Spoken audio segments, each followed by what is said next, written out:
Influence చేస్తున్న అంశాలు ఏమై ఉంటాయంటే ఏం చెప్తారు ఒక ప్రొఫెసర్ గా?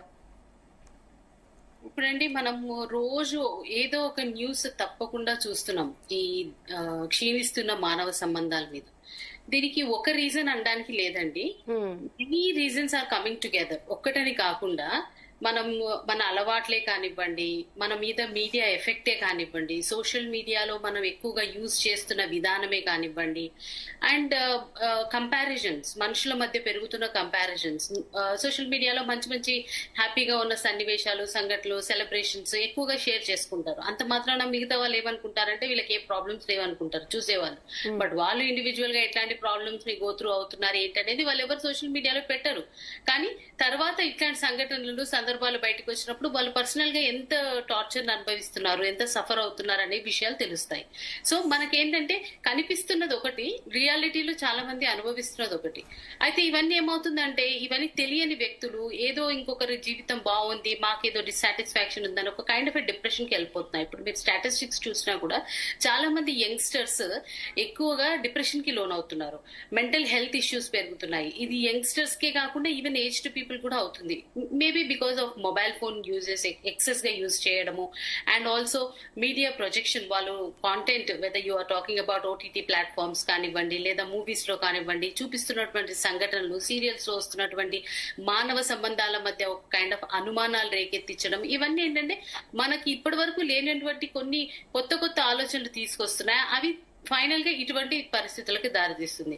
ఎక్కువగా ఒకరి భార్యాభర్తల మధ్యలో అయితే మాత్రం ఎక్కువ అనుమానం పెరిగిపోవడము, ఒకరి మధ్య ఒకరు క్లారిటీ తీసుకోవాలనుకోకపోవడం, అది ఆర్గ్యుమెంట్ గా పెరిగి ఒక స్టేజ్ వచ్చేసరికి ఇద్దరి మధ్యలో చాలా డివిజన్ రావడం.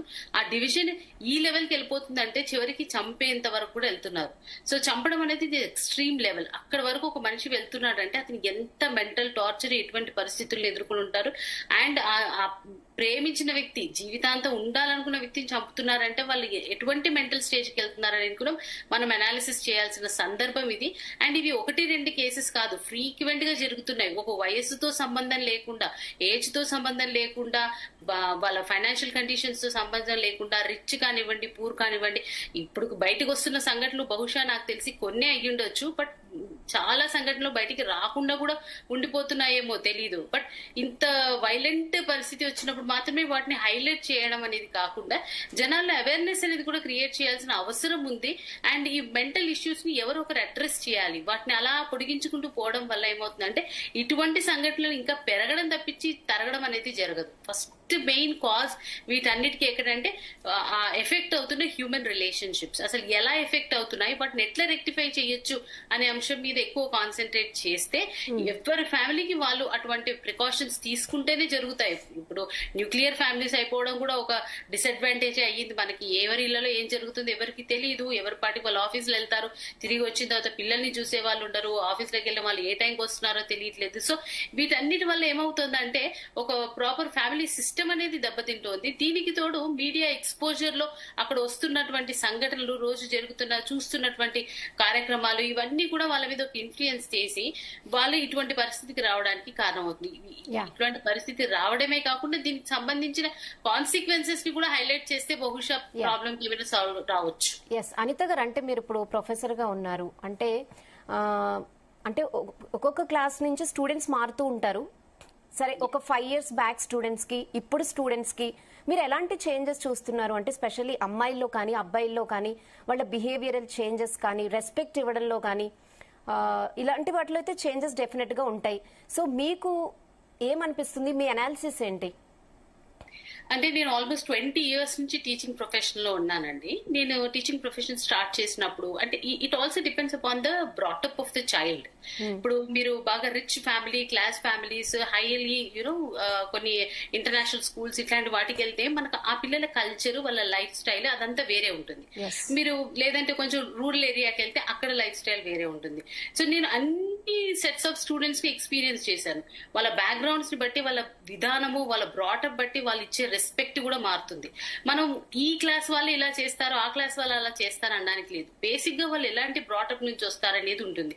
అందరూ అలా ఉంటారు అనుకోవడానికి లేదు. కానీ డెఫినెట్ గా మారుతున్న పరిస్థితుల కారణంగా, మారుతున్న అలవాట్ల కారణంగా టీచర్లకు కానీ పెద్దవాళ్ళకి కానీ పెద్దగా రెస్పెక్ట్ ఇవ్వాల్సినంత అవసరం లేదని భావించే మెజారిటీ పెరిగిపోతుంది. మన ఒకప్పుడు సమయంలో అయితే మేము టీచర్లు అంటే కొంత దూరం మెయింటైన్ చేసి వాళ్ళతో మాట్లాడేటప్పుడు 1-2 సార్లు ఆలోచించి ఈ మాట్లాడాలన్నా ఏం మాట్లాడిందా ఎంతో పరిశీలన చేసుకుని వెళ్ళేవాళ్ళం. కానీ ఇప్పుడు అట్లా కాదు. They like friendly faculty. ఇది నేను చాలా ట్రెండ్ అబ్జర్వ్ చేసింది. But what I feel is definite గా ఒక లైన్ అనేది టీచర్ కి ఫ్యాకల్టీకి మధ్య ఆల్వేస్ ఈస్ నీడెడ్. అది లేకపోతే రేపు టీచర్ కి ఇబ్బందులే, పిల్లలకి ఇబ్బందులే అవుతాయి. వాళ్ళకు కూడా తెలీదు ఎవరితో ఎలా వ్యవహరించాలని. ఇప్పుడు ఏమైపోతుందంటే వాళ్ళకి చాలా ఫ్రెండ్లీగా ఉండే వాళ్ళని వాళ్ళు ఇష్టపడతారేమో, కానీ వాళ్ళ కెరియర్ గైడెన్స్ చేయడానికి వస్తే మనం ఎంత బాధ్యతగా చెప్పగలం అనేది మనకుండే ఒక లైన్ ని బట్టి డిసైడ్ చేయొచ్చు. సో యాజ్ ఎ టీచర్ నేను చాలానే చూసాను ఇట్లాంటి వేరియేషన్స్ కొన్ని కాలేజెస్. అనిత గారు, అంటే పేరెంట్స్ విషయంలో కూడా లైన్ కొంచెం ఎక్కువే క్రాస్ అయిపోతున్నారు కదా? Yes, definite. ఎందుకంటే పేరెంట్స్ ఎక్కువగా టైం ఉండట్లేదు, అందరు బిజీ లైఫ్ అయిపోయి. అంటే ఓవర్ ఫ్రెండ్లీనెస్ అనేది కూడా కరెక్ట్ కాదంటారు? కాదు. ఎందుకంటే డెఫినెట్ గా అండి ఒక లైన్ అనేది ప్రతి దానికి అవసరం. ఒక హద్దు లేని స్నేహాలు కానీ బంధాలు కానీ ఎప్పటికైనా ఇలాంటి పరిస్థితులు దారితీస్తుంది. ఎందుకంటే చెప్పాల్సిన సమయంలో మనం చెప్పలేకపోతాం.